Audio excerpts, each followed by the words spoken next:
नमस्कार बच्चों, आज हम लोग अपना पाठ 15 कबीर के दोहे उसका प्रथम भाग पढ़ेंगे। इसमें जो कबीरदास जी सूफी संत हमारे हुए हैं, उन्होंने जो अपनी साधु की फकड़ी भाषा का प्रयोग करके जो दोहों की रचना की है, उसमें से कुछ दोहे यहाँ पे आपके पुस्तक में हैं, उनके बारे में पढ़ेंगे। आइए, कुछ प्रश्न हैं, उनके उत्तर आप दे दीजिए। कभी आपने रामायण के अखंड पाठ में उपस्थित होकर रामायण का पठन किया है? जब आप रामायण पढ़ते हैं तो उसमें दोहा चौपाई होता है। अगर आपने पढ़ा होगा तो आप समझ गए होंगे कि दोहे क्या होते हैं, एक पद के रूप में दोहे क्या होते हैं। आपने अगर रामायण का पाठ किया होगा तो आप बताएं।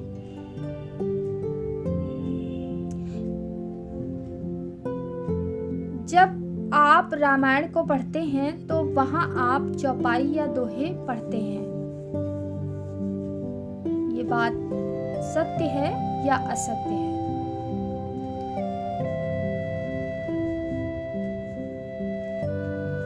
आप थोड़ा सा सोचें। अभी हमने इस बात पर चर्चा की है, आप बताएं कि ये बात सच है या असत्य।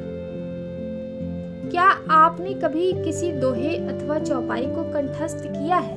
मतलब आपको कोई दोहा आता है, आप बोल सकते हैं, लिख सकते हैं या सुना सकते हैं किसी को, या चौपाइयाँ जो हैं वो भी आपने याद की हो, सुनाई हो। थोड़ा सा पद्य रूप को समझने के लिए इन सब बातों को समझना भी जरूरी है हिंदी के लिए।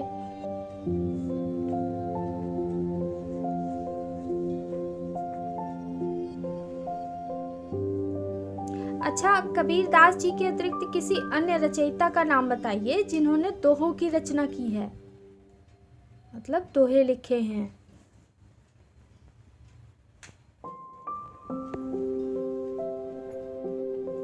कविता रूपी जो साहित्य है हिंदी का, उसमें दोहे, छंद, सभैयां, चौपाई ये सब होते हैं। आप पढ़ें तो आपको समझ में आएगा। चलिए पाठ को पढ़ते हैं। नमस्कार बच्चों, आज हम लोग अपना पाठ 15 कबीर के दोहे पढ़ेंगे। आप कबीर जी को तो जानते ही हैं, ये सूफी संत हुए हैं। इन्होंने निर्गुण जो ईश्वर हैं, जिनका कोई भी आकार नहीं है, उनके बारे में बहुत सारे अपनी बातों को बहुत सारे दोहों में कहा है। तो आज हम उनके ही रचे हुए कुछ दोहे हैं, उनको पढ़ेंगे। चलिए पहला दोहा पढ़ते हैं। गुरु गोविंद दोऊ खड़े, काके लागू पाए, बलिहारी गुरु आपने, गोविंद दियो बताए। तो यहाँ पर गुरु शब्द से आप समझते हैं कि जो शिक्षक है, और गोविंद यहाँ पे भगवान जी को बोला गया है। तो कबीरदास जी कहते हैं कि मेरे सामने भगवान जी और गुरु जी दोनों खड़े हुए हैं एक साथ, किसके पैर मैं पहले छूऊं। मतलब आप जानते हैं कि जब कोई हमारे सामने आदरणीय होता है तो जो चरण स्पर्श की प्रथा है उसके लिए बोलते हैं कि मेरे सामने भगवान और गुरुजी दोनों सामने हैं, सबसे पहले मैं किसके पैर पड़ूं, किसके पैर छूऊं। फिर उनके सामने जब ये समस्या आ जाती है कि भगवान जी और गुरुजी दोनों सामने हैं, तो सबसे पहले पैर किसके छूना है। फिर थोड़ी देर सोचकर वो कहते हैं कि बलिहारी गुरु आपने, गोविंद दियो बताए, कि सबसे पहले हम अपने गुरु जी के चरण छुएंगे, जिनकी कृपा से ही हमें ये ज्ञान हुआ है कि ये ईश्वर है। मतलब ईश्वर की पहचान हमें अपने गुरु के द्वारा ही हुई है। आप इस बात को ऐसे भी समझ लें कि जो शिक्षक होता है, जो गुरु होता है, वो सभी चीज़ों का ज्ञान कराता है, हमें ज्ञान देता है, इसलिए वो सर्वश्रेष्ठ है, यानी भगवान से भी ऊंचा पद उसका है। ये कबीरदास जी के दोहों में ये बात हमें देखने को मिलती है, और ये बात सच भी है कि गुरु जी सबसे श्रेष्ठ हैं। चलिए अब दूसरे दोहे के बारे में पढ़ते हैं। काल करे सो आज कर, आज करे सो अब, पल में प्रलय होएगी, बहुरी करोगे कब। तो ये तो बहुत सच बात कबीरदास जी बता रहे हैं कि कभी कभी हम लोगों के सामने बहुत सारा काम हो जाता है तो हम लोग सोचते हैं कि आज नहीं करेंगे ये काम, अब कल कर लेंगे, और जब कल होता है तो फिर सोचने लगते हैं कि और भी अभी समय पड़ा हुआ है, फिर कर लेंगे, अभी थोड़ी देर और रेस्ट कर लें, आराम कर लें, या कोई दूसरा अपना मनोरंजन का काम कर ले। और धीरे धीरे जब काम हमारे सामने बहुत ज़्यादा हो जाता है तो हम परेशान होने लगते हैं। आप लोगों के लिए होमवर्क जब आप करते हैं तो इसमें ऐसा ही होता है कि जब कभी आप एक दिन का काम छोड़ देते हैं तो अगले दिन आपको वो बोझ लगने लगता है। तो इसीलिए कबीरदास जी बताते हैं कि आपको जो काम कल करना है वो आज ही कर डालिए, और जो आज करना था वो अभी अभी कर लीजिए, क्योंकि पल में प्रलय होएगी बहुरी करेगो को। प्रलय का मतलब प्रलय, ऐसी स्थिति उत्पन्न हो जाएगी कि आप काम नहीं कर पाएंगे, आप अपनी जो आपका ध्यान है वो हट जाएगा। प्रलय का मतलब बहुत विनाश हो जाएगा, या कुछ भी। प्रलय का मतलब ये है कि आप उस काम से और भी दूर हो जाएंगे, प्रलय हो जाएगी। कभी कभी कहते हैं कि आप लोगों ने सुना होगा कि मम्मी कहती हैं या दादी कहती हैं कि आज आपने ये काम नहीं किया है, पापा बहुत डांटेंगे, बिल्कुल प्रलय हो जाएगी। तो वो वाला सेंस है कि पल में प्रलय होएगी बहुरी करे वो काम। आपके सामने बहुत बड़ी समस्या खड़ी हो जाएगी और आप फिर वो काम कभी नहीं कर पाएंगे। आप वो काम फिर करेंगे कब? आप समझ लें इस दोहे को कि आपको जो काम कल करना है उसे अभी अभी आज ही कर लीजिए। आज वाले काम को बिल्कुल समय रहते पूरा कर लीजिए। कुल मिला के आपको ये समझना है कि अपना सारा काम समय से पूरा करते रहिए, क्योंकि हर समय आप एक रिलैक्स मूड में रहें, आप हमेशा शांत मन से रहें कि आपका सब काम पूरा है, कोई भी हड़बड़ाहट नहीं है आपके सामने। चलिए अब हम तीसरे दोहे को पढ़ते हैं।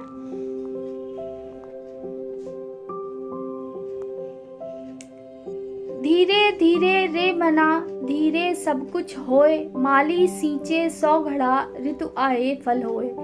कबीरदास जी का कहना है कि समय के साथ ही सब कुछ होता है। समय चलता है अपनी गति से और उसके साथ ही सब कुछ होता है।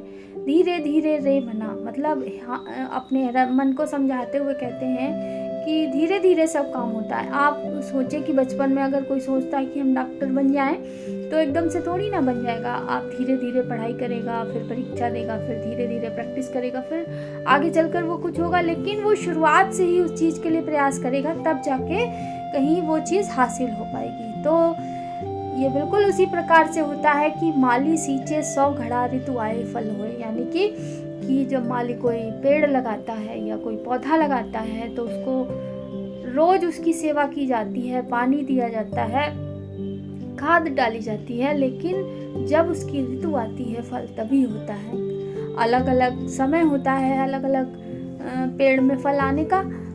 बड़े पेड़ जो होते हैं वो 8 साल के बाद फल देते हैं। 1 साल के जो पेड़ होते हैं वो साल भर के अंदर 2-3 महीने के बाद फल देते हैं। तो इस प्रकार माली को तो उसकी सेवा करनी ही होती, लेकिन उसमें फल तभी आता है जब ऋतु होती है उसकी। इसी प्रकार हम लोगों का जीवन भी है कि अगर हमें आगे कुछ बनना है या कोई उद्देश्य है हमारे जीवन का तो उसके लिए अभी से प्रयास करना चाहिए। आप कबीरदास जी की बातों को समझ गए होंगे और आप सारे दोहे जो हैं उनका अर्थ लिखेंगे अपनी नोटबुक में। अगला दोहा देखते हैं। साईं इतना दीजिए जामे कुटुंब समाए, मैं भी भूखा ना रहूं साधु न भूखा जाए। तो ये कबीरदास जी का ये दोहा जो है ये हमें जो कहते हैं ना कि आपा लालच जो जिन लोगों में होता है, बहुत अच्छी सैलरी है, बहुत ज़्यादा धन है, फिर भी उनको जैसे धोखाधड़ी करने में, घोटाले करने में मज़ा आता, बहुत ज़्यादा पैसा इकट्ठा कर लेते हैं। तो उन लोगों के लिए ये सीख है ये दोहा कि ईश्वर के से साईं का मतलब यहाँ पे ईश्वर हैं। और ये जो कबीरदास जी हैं अपने ईश्वर को प्रार्थना करते हैं ईश्वर से और कहते हैं कि हे भगवान जी हमें इतना दे दीजिए जिसमें कुटुंब समाए, कि हमारा जो कुटुंब है, कुटुंब का मतलब परिवार, जो परिवार है वो उसमें खाए और मतलब अपनी जितनी भी ज़रूरतें हैं वो पूरा कर ले, और मैं भी भूखा ना रहूं और साधु न भूखा जाए, और मैं स्वयं भी भूखा ना रहूं और जो मेरे घर आए, मेरा जो अतिथि हो वो भी भूखा हमारे घर से ना जाए, उसका भी भरण पोषण मैं कर पाऊँ। भगवान से बस इतना ही मांगता हूँ, बहुत ज़्यादा नहीं कुछ। तो ये उन लोगों के लिए ये सीख है कि इस धरती पर हर चीज़ नश्वर है, धन दौलत सब चीज़। ईश्वर में अच्छा व्यवहार, अच्छा चरित्र, ये इन चीज़ों से व्यक्ति को धनी बनना चाहिए, ना कि धन से। अगर आपके पास सद्बुद्धि है, श्रेष्ठ आप हैं, तो कहीं भी आपके सामने समस्या कभी नहीं आएंगी। बहुत सारे लोग आपकी हेल्प करने के लिए हमेशा तैयार रहेंगे और आपसे ज़्यादा धनी उस वक्त कोई भी नहीं होगा। तो इस प्रकार कबीरदास जी का ये भी कहना है। आप हर दोहे में एक अलग बात उन्होंने समझाई है, तो आप इसी से अच्छे से समझ लीजिए। आप अगला दोहा देखें। कबीरा खड़ा बाजार में मांगे सबकी खैर, ना काहू से दोस्ती ना काहू से बैर। अब कबीरदास जी कहते हैं कि हम इस संसार में हैं और ईश्वर से प्रार्थना करते हैं कि सभी लोग सकुशल रहें, सभी लोग अपना अपना काम करें, और सभी के लिए मेरे मन में एक सी भावना है, ना काहू से दोस्ती ना काहू से बैर। ना हमारी किसी से दोस्ती है और ना किसी से बैर का मतलब दुश्मनी, ना मेरी किसी से दुश्मनी है। हम इस संसार में हैं तो हम सभी की खैर चाहते हैं, सभी का भला चाहते हैं। तो ये भी एक गुण है कि कबीरदास जी की तरह हमें भी संसार में रहते हुए सभी की भलाई में सहयोग करना चाहिए। ईश्वर से भी भलाई के लिए प्रयास मांगना चाहिए कि हम, ईश्वर भी कहे कि सभी लोग खुश रहें, संपन्न रहें। कभी कभी आपने देखा होगा कि ये व्यवहार में लोगों के होता है कि हमें सब कुछ मिल जाए, हम हमेशा खुश रहें, और दूसरे को कितना भी कष्ट मिल जाए, उससे कोई मतलब परेशान नहीं होता।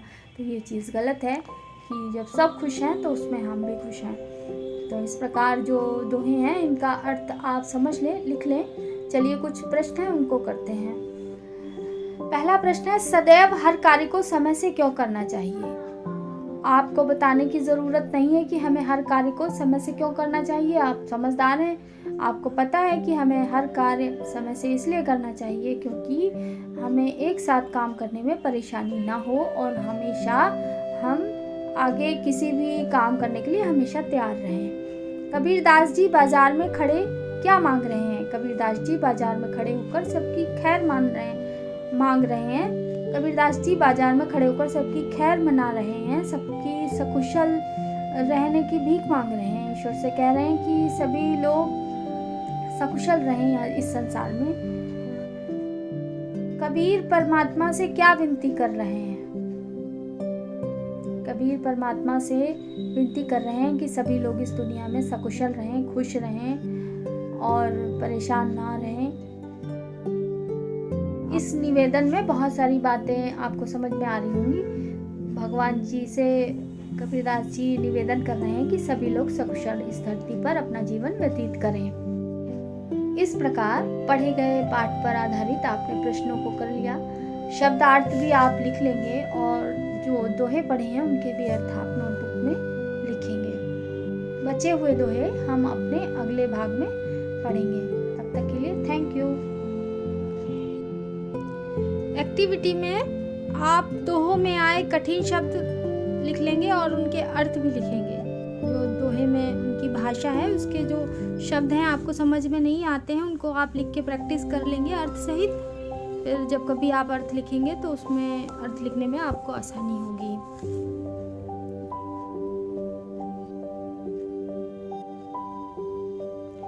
होमवर्क में प्रश्न 1 का ख को पूरा कर लेंगे और 2 जो प्रश्न है उसका क को पूरा कर लेंगे और 1 से 5 तक दोहों के अर्थ अपनी उत्तर पुस्तिका में लिख लेंगे। अपने शब्दों में दोहा लिखेंगे, फिर उसके बाद में दोहे का अर्थ लिखेंगे समझा के। इस प्रकार आप अर्थ को और भी अच्छे से समझ जाएंगे।